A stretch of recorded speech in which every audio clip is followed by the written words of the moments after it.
Hey there, Horne-Ellstrom here. Welcome to day 1587 of What's She Up To Now, documenting the journey, primarily business journey, and just sharing my experiences as I've transitioned from the offline world to the online world and then back and forth again. Following my divorce and decades of corporate and business experience, I decided instead of retiring, I was going to go online and figure out how this online world works. And I've learned a lot.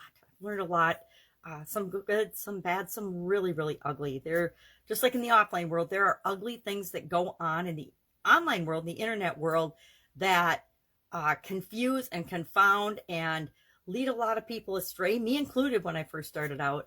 And there's lessons that we need to learn so that we don't do those things, so we don't fall into those pitfalls or those pits that can detract us from what it is that we really want to achieve. So today I'm sharing a couple different pieces of content. Just got done recording a video on coin it in, the idiom and expression coin it in. I have never heard before. It turns out it's most often heard in the United Kingdom and Australia, which might be why I've never heard it. And I'm curious if other people have heard it. Now I've got people all around the world that hear me. And so I'm sure some people have experienced it and I want to hear their experiences, but I've never heard it. It just means to earn a lot of money quickly.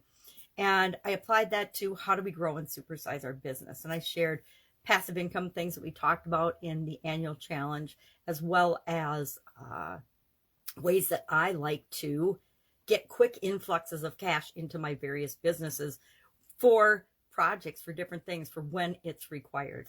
And then I talked a little bit about how it's important that when we're making offers to the people that we serve, that we tie it to some sort of financial win or at least a not loss for people, and have some kind of a financial component, at least when we're talking about it, because it turns out that Forbes estimates that, and there's been scientific studies that say 68%, they said that 71% of Americans struggle with money in some way, shape, or form, right?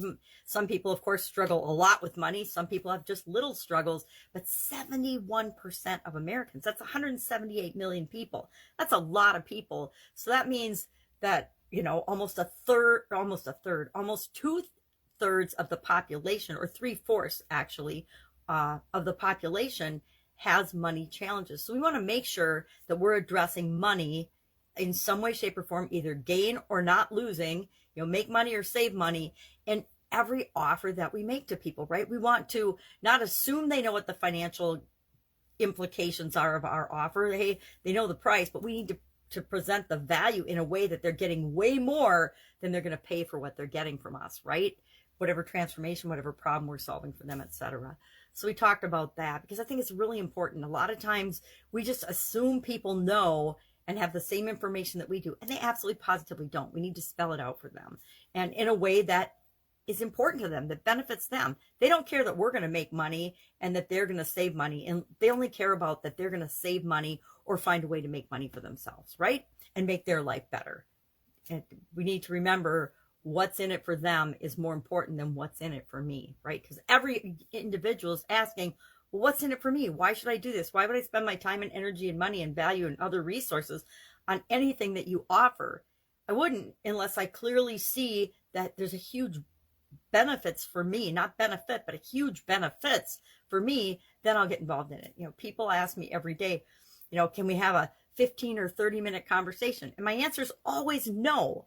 Why? Because they don't present it in a way that's in it for me. If they came to me and said, or messaged me, I usually get most of these through messaging or email, hey, this is what I can do for you. Do you have 15 minutes to discuss it? Or want you to come on my podcast? Please don't ask me to go on your podcast, but do a pre-meeting to discuss it, because that is just a way of pre-selling someone. At least in my experience, that's what it's been. And I don't need your product or service. If I need somebody's product or service or help in my business, I look for that. I go out and find that. So be careful how we're presenting ourselves to other people. Number one, it looks really desperate. All those mass mailings that people do online, or mass messages, or messaging on your comments in your social media that has nothing to do with anything except them promoting their business. No, Don't do that. It makes you look desperate. And if you look desperate, guess what?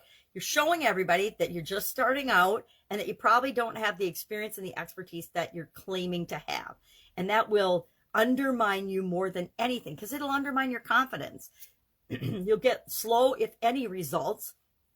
And there's a lot better ways to go about doing and growing and building and supersizing your business. So our action item, our discussion and our topic for today in the annual challenge, the BU 365-day challenge, is how our finances and our financial well-being interacts with all the other areas and aspects of our life, all the other areas of the life framework. I call it the LF9 because we have 9 areas and aspects in the life framework that we're using for the annual challenge: physical, mental, emotional, spiritual, financial, relationships, contribution, communication, and confidence, right? So each of those areas in that framework are the ones that I use to set my personal goals and objectives and to measure and see if I'm achieving them or not. And of course you can list those, but this is I was explaining this to one of my coaching students. I said, this is what it really looks like, the life framework. It isn't that our finances, our relationships, our contribution, our confidence, our communication exist in an island and we can set goals just for that and they're not going to have any implications on anything else. They are all intimately interrelated, and probably one of the most studied scientific areas of our life and what impacts our life is finances. And there have been tons of scientific studies on how does financial well-being, financial health impact our relationships? How does it impact our mental health, our emotional health, our physical health and well-being? And there have been all kinds of studies that show that it causes, and that means 68 to 71% of the population right now, between that and, plus or minus 10% statistically, and this anxiety was found to be in 68% of financially struggling people, or people were insecure about their finances, meaning they might be super duper rich and have a lot of money, but they were fearful about and had anxiety about losing it, right? Remember, it can go both ways. Headaches, migraines, compromised immune system, digestive issues, high blood pressure, muscle tension, heart arrhythmia, depression, feeling of being overwhelmed, and then difficulty sleeping, feeling angry, fearful, mood swings, tiredness, because they're not sleeping, right? Have you ever lost sleep over money? I certainly have. That's probably one of that, or worry about my kids, right? Because even though I know worry is a waste of time and energy, I'm a mom, I'm a grandma. We still have a little bit of doubt, fear, and worry around our kids because we don't want anything to ever happen to them. Muscle pain, loss of appetite, lower sex drive, withdrawal from other people, but then also overeating, increased dependency on outside things like drugs, alcohol, gambling, overeating, eating disorders. All kinds of things can happen because of stress, anxiety, doubt, worry, fear, etc. over our finances and over money. So I created a little grid that I'm going to do for our action item today. And all I'm asking people to do is think about how our financial health and well-being impacts each of the different areas and aspects of our life, and then share the one that they think it has the biggest impact on. And I'm going to do the same, but I'm going to use a little tool. I like to use tools and ways of measuring things, especially when they're subjective, to try to make it more objective. So I'm looking at all the 9 areas and aspects of my life, positive, negatives, and neutrals, and then I'm going to try to come up with a word that describes that interaction to me right now. And then that'll help me figure out what is the one area that's most impacted by my finances. I would say it's probably either my mental or emotional. Just guessing, that would be, or it could be my communication. It could be anything. That's why I made the more complicated grid, to try to get at the nuances of my financial well-being and other areas of my life. So if I can help you anyway, it's a holiday weekend here in the United States, Memorial Weekend. Tomorrow's Memorial Day. So lots of fun family-related things going on these days. If I can help you anyway, ask. Otherwise, I'll be with you tomorrow just to talk about and share some of the lessons I'm learning as I'm growing and building and supersizing my businesses, both online and offline these days. So If you've got any questions about that, feel free to hit me up and ask. I always say I've got that 5-minute guarantee.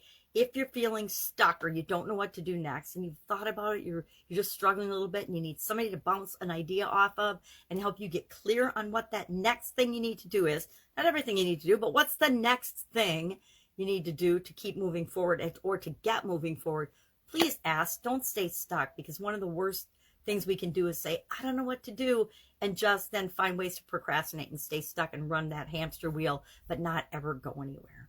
All right, have an awesome day. I'll be with you tomorrow.